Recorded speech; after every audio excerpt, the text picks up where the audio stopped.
Senang sekali saya Wiki Adrian kembali menjumpai Anda dalam program Market Review, program yang akan membahas berbagai macam isu penggerak ekonomi Indonesia. Streaming kami dapat Anda saksikan di www.idxchannel.com dan inilah Market Review selengkapnya. Ya, Konfederasi Serikat Pekerja Indonesia atau KSPI menyatakan pemerintah dalam hal ini Kementerian Perdagangan harus mempercepat proses perpanjangan kebijakan safeguard untuk impor baja.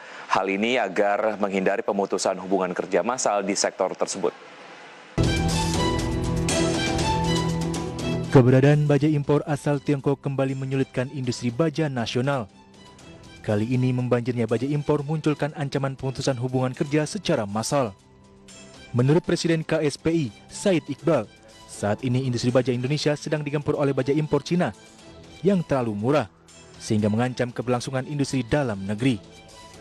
Said Iqbal menegaskan jika dalam kurun waktu 3 bulan safeguard tidak diperpanjang, maka PHK ratusan ribu buruh industri baja tak bisa terhindarkan. Setidaknya ada sekitar 100.000 orang buruh di sektor baja yang terancam PHK jika pemerintah terlambat memberlakukan safeguard. KSPI berharap agar Kementerian Perdagangan, dalam hal ini Komite Pengamanan Perdagangan ke Indonesia atau KPPI, melanjutkan perlindungan safeguard untuk produk IH Section.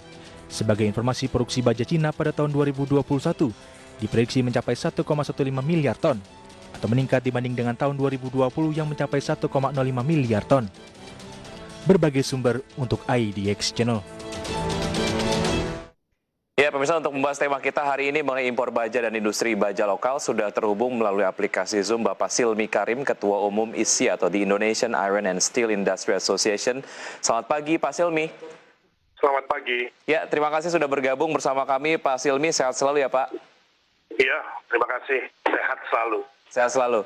Pak Silmi, terkait dengan impor baja dari Tiongkok ini sering kita bahas. Kalau kita lihat progresnya dari awal kemudian kita bahas sampai dengan sekarang, perlindungan dari pemerintah terhadap baja lokal.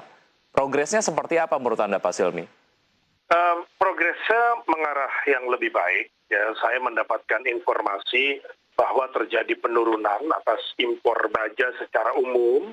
Artinya pemerintah sudah merespon concern industri baja nasional bahwasanya impor baja sudah banyak menggerus neraca perdagangan Indonesia dan ini akan berdampak kepada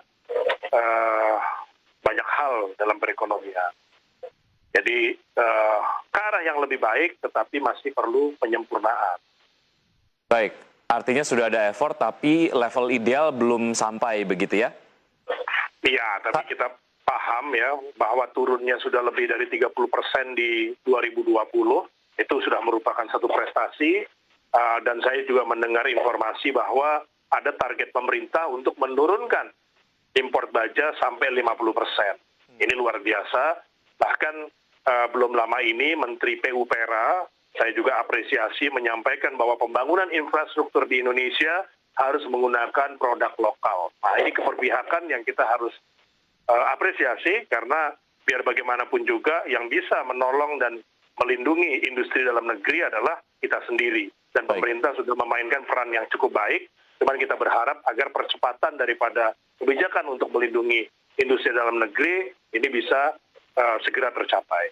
Baik, target penurunan impor baja sampai dengan 50% akan dilakukan di tahun inikah? 2021. Baik. Ya, 2021. Semoga ini menjadi kebijakan yang bisa dipegang oleh beberapa kementerian, karena kalau kita bicara mengenai impor baja, itu ada 2 kementerian langsung yang berhubungan, yaitu Kementerian Perindustrian dan Kementerian Perdagangan.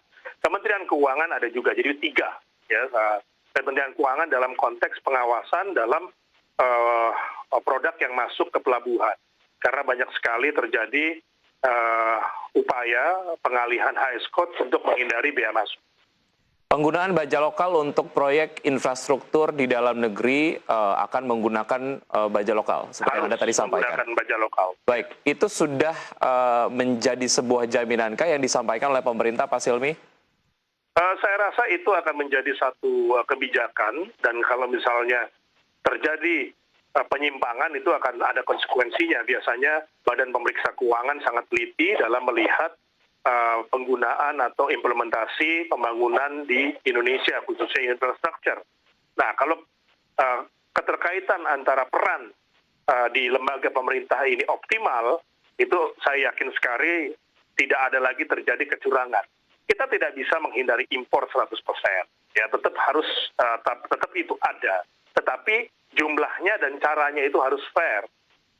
Kalau terjadi fairness, ya, baja lokal itu tidak kalah dalam konteks harga. Kan yang suka didengungkan kan baja lokal mahal, tidak kompetitif, dan lain sebagainya. Itu tidak betul. Dan saya selama 2,5 tahun menyelami, juga bermitra dengan Korea, bermitra dengan Jepang, saya dalami struktur cost-nya, dan lain sebagainya. Kalau kita bicara fair, baja manapun tidak akan bisa masuk seenaknya. Masalahnya itu suka terjadi unfairness dalam proses market baja di dunia. Ya, khususnya kalau ada negara yang pengawasan terhadap produk impornya tidak ketat, itu menjadi sasaran.